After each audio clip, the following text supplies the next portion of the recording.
మల్లె పూదండ మా కన్న తల్లికి మంగళారతులు మా తెలుగు తల్లికి మల్లె పూదండ కడుపులో బంగారు కనుచూపులో కరుణ చిరునవ్వులో సిరులు దొరలించు మా తల్లి మా తెలుగు తల్లికి మల్లె పూదండ. జ్ఞానపీఠ అవార్డు గ్రహీత సి నారాయణ రెడ్డి రచించి ఎస్పి బాలసుబ్రహ్మణ్యం ఆలపించిన ఇతివృత్త గీతాన్ని సభలో వినిపించారు. కడలి అంచులు దాటి కదిలింది తెలుగు,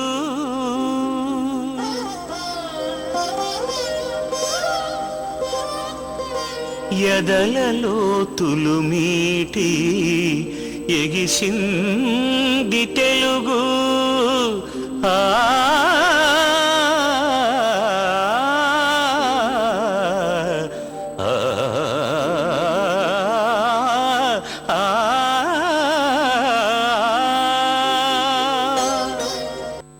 తెలుగు మహాసభల వేదికగా ముఖ్యమంత్రి తెలుగుదనానికి వరాలు కురిపించారు. తెలుగు భాషకు ప్రత్యేక మంత్రిత్వ శాఖ ఏర్పాటు చేస్తామని, 10వ తరగతి వరకు విధిగా తెలుగులో బోధన ఉంటుందని ఆయన తెలిపారు. సంగీత, సాహిత్య, లలిత కళల అకాడమీలు పునఃప్రారంభిస్తామని ముఖ్యమంత్రి ప్రకటించారు. ఇప్పటికే తెలుగు భాషకు ప్రాచీన హోదా సాధించాము. తెలుగు పీఠాన్ని మన రాష్ట్ర రాజధానిలో ఏర్పాటు చేసుకున్నాము. ఈ మహాసభ సందర్భంగా మరికొన్ని మంచి నిర్ణయాలు తీసుకుంటున్నాము. సంగీత నాటక అకాడమీ, సాహిత్య అకాడమీ, లలిత కళా అకాడమీలను తిరిగి ప్రారంభిస్తున్నాము. తెలుగు భాషా సంస్కృతికి ప్రత్యేక మంత్రిత్వ శాఖను ఏర్పాటు చేయబోతున్నాము. ప్రాథమిక పాఠశాల స్థాయి నుంచి 10వ తరగతి వరకు తెలుగు భాష విధిగా నేర్చుకోవడానికి ప్రవేశపెడుతున్నాము. తెలుగును పాలనా భాషగా, బోధనా భాషగా, ప్రసార మాధ్యమ భాషగా సమర్థవంతంగా అమలు చేయడానికి అందరి సహకారంతో చర్యలు తీసుకుంటాము. అచ్చ తెలుగు వేషధారణలో సభలకు హాజరైన గవర్నర్ ఈఎస్ఎల్ నరసింహన్ తెలుగులో ప్రసంగించి అందరినీ ఆకట్టుకున్నారు. తెలుగులో చదివితే ఉద్యోగాలు రావన్న అపోహను తొలగించాలన్నారు.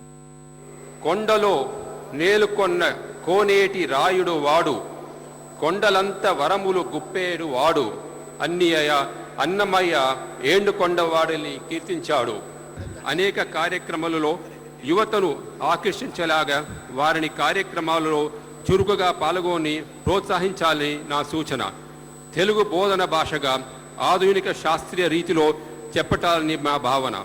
తెలుగు భాష సంస్కృతి సాంప్రదాయాలను భావి తరాలకు అందించాలనే ఉద్దాత ఆశంతో చెప్పటాన్ని ప్రపంచ తెలుగు మహాసభలో జయప్రదం కావాలని మనసారా ఆకర్షిస్తున్నాను.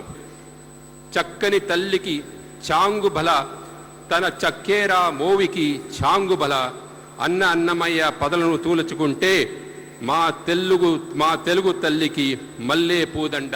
జై Hind.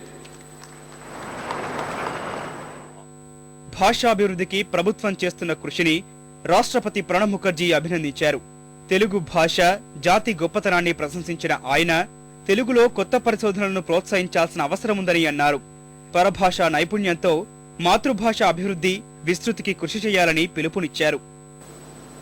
It's important that the antiquity of the Telugu language and civilization must be further explored. Having declared Telugu as a classical language, it is our responsibility to make every effort for its healthy growth and development so that posterity can benefit from the vast knowledge and ideas that rest with this language and literature. రాష్ట్రపతికి తిరుమల తిరుపతి దేవస్థానం ప్రచురించిన నాణేల గ్రంథాన్ని, తాళపత్రాలతో రచించిన భగవద్గీతను, ఆనంద నిలయం నమూనా జ్ఞాపికలను బహుకరించారు.